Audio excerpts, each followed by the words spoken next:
90-Day Fiancé. Pedro flashes his butt at Sophie during beach date. Exclusive clip.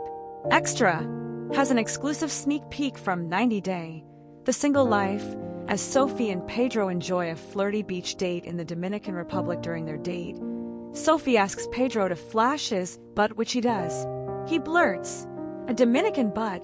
When Pedro asks if Sophie likes what she sees, she says, "It's a nice one." They laugh, with Sophie adding, "But crack on the beach."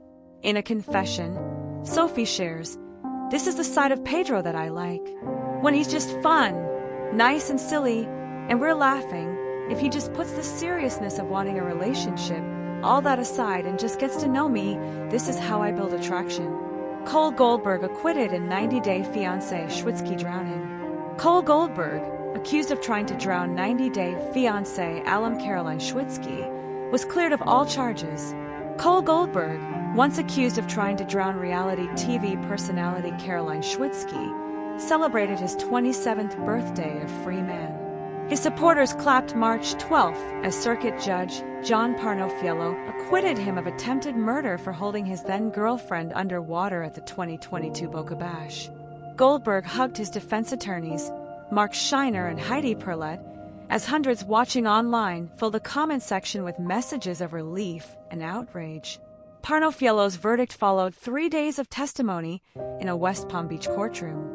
Live streamed to an audience of true crime junkies and reality TV fans alike, the trial centered on whether Goldberg forced Schwitzky's head underwater to kill her or to save himself from drowning. Schwitzky, who appeared on the first season of TLC's 90-Day Fiancé, argued that the former was true. She told Parnofiello she'd broken up with Goldberg minutes earlier and leapt into the water to swim to shore alone. She was shoved under within minutes, jolted to and fro, like a rag doll as she fought to kick free. She said she thought a shark had grabbed her until she saw Goldberg's legs. "I thought I was going to die," she said. Goldberg said the same thing during his testimony. He thought he was going to die. Goldberg argued that he swam after Schwitzky, his girlfriend of 9 months, to lead her back to safety, concerned that she was swimming in unfamiliar waters teeming with moving boats. Along the way, he said, he became exhausted and disoriented. He grabbed her shoulders as an involuntary survival response, with no intent to harm her. Assistant State Attorney Victoria Suarez pointed to the testimony of several nearby boaters, all of whom echoed Schwitzky's account. "It's a rare day that a domestic violence case is going to have 6 independent eyewitnesses," Suarez told the judge.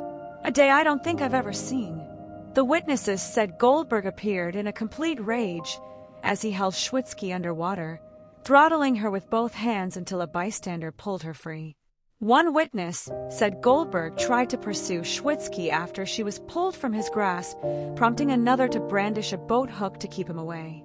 The witnesses said that when confronted, Goldberg said only, "That's my girl," making no mention of his difficulty swimming. Suarez also challenged the defense's repeated focus on the absence of visible injuries to Schwitzky's neck.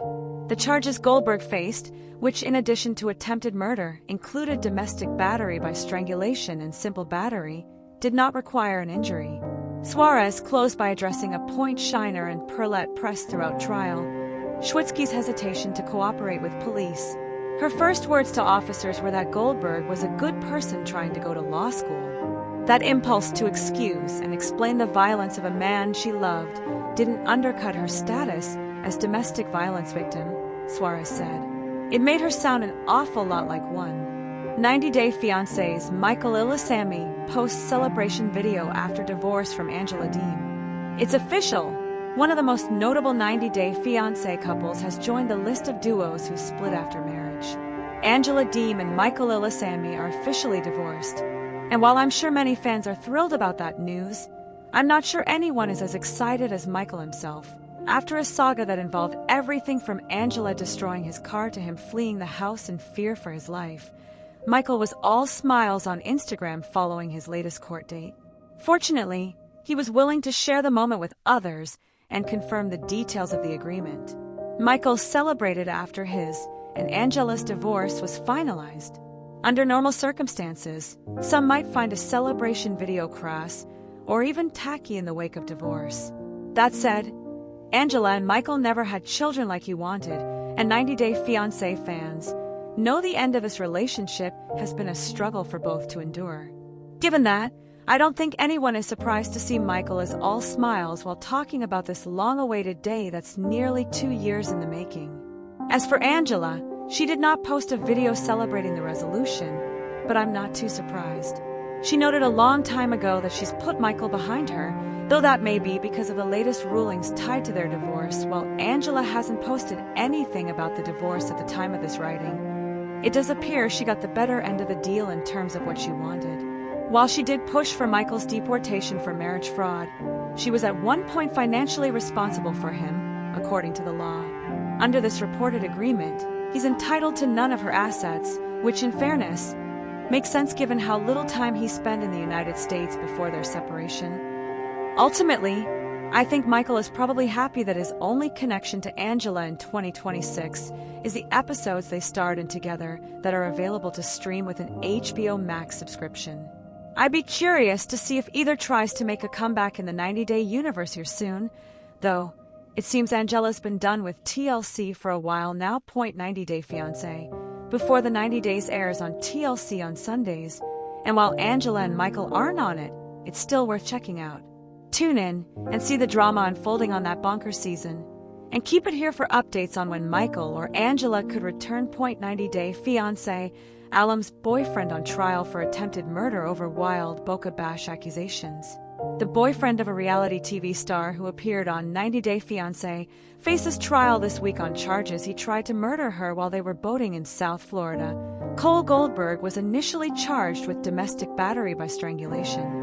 The charge was upgraded more than a year after the incident to attempted second-degree murder, according to the Palm Beach County Sheriff's Office. Investigators said Goldberg and Caroline Schwitzky, 32, got into a heated argument while the two were attending the annual boat party event, Boca Bash, on April 24, 2022. At the time, the couple had been dating for about a year. When Schwitzky attempted to escape the vessel, Cole was grabbing her very aggressively to keep her on the boat, according to a police report obtained by Schwitzky. The CEO of Miami talent agency Urge and a mom of 3 allegedly punched Goldberg's arms to free herself during the struggle, which lasted roughly 20 minutes. She jumped into the water to swim to a nearby boat, a witness told authorities. Goldberg went after her and allegedly tried to drown her.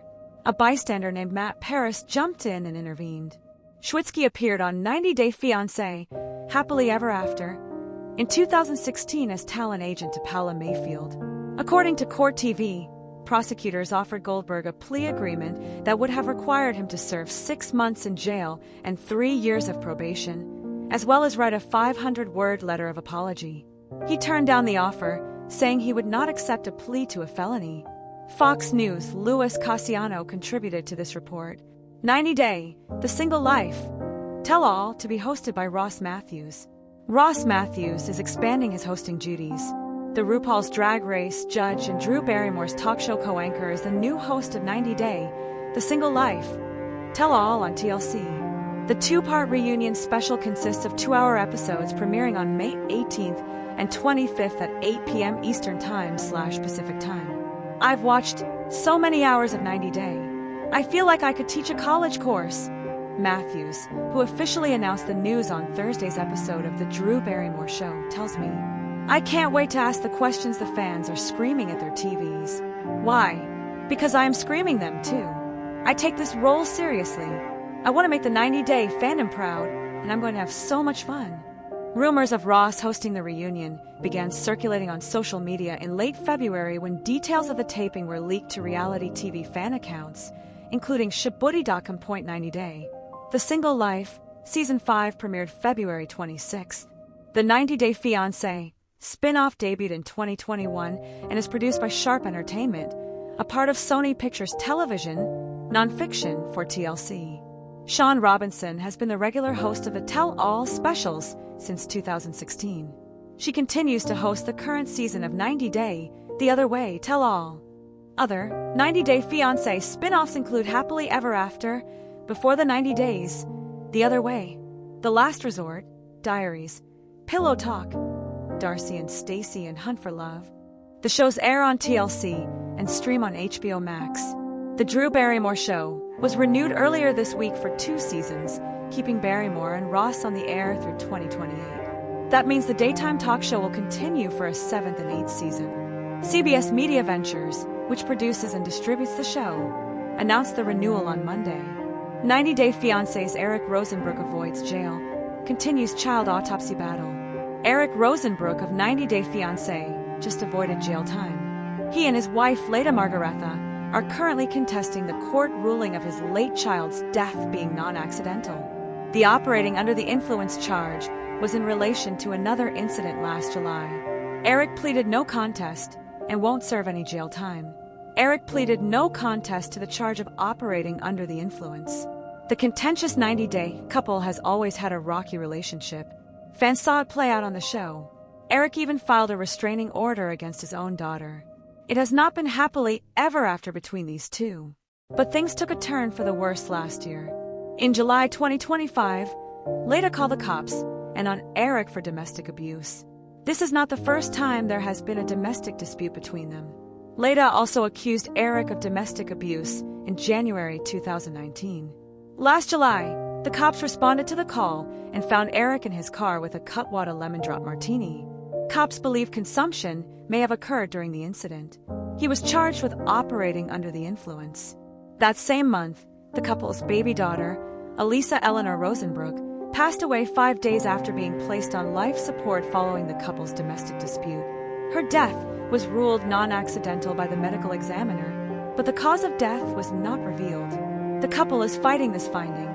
TMZ revealed that in response to the operating under the influence charge, he pleaded no contest. He has to pay a fine of $968. Eric's driver's license was also suspended for 6 months, and he needs to complete an alcohol assessment program. He avoided any jail time on this offense. The rest are still pending. The couple has hired their own medical examiner to investigate their daughter's death. 90 Day Fiancé is available to stream on Discovery Plus.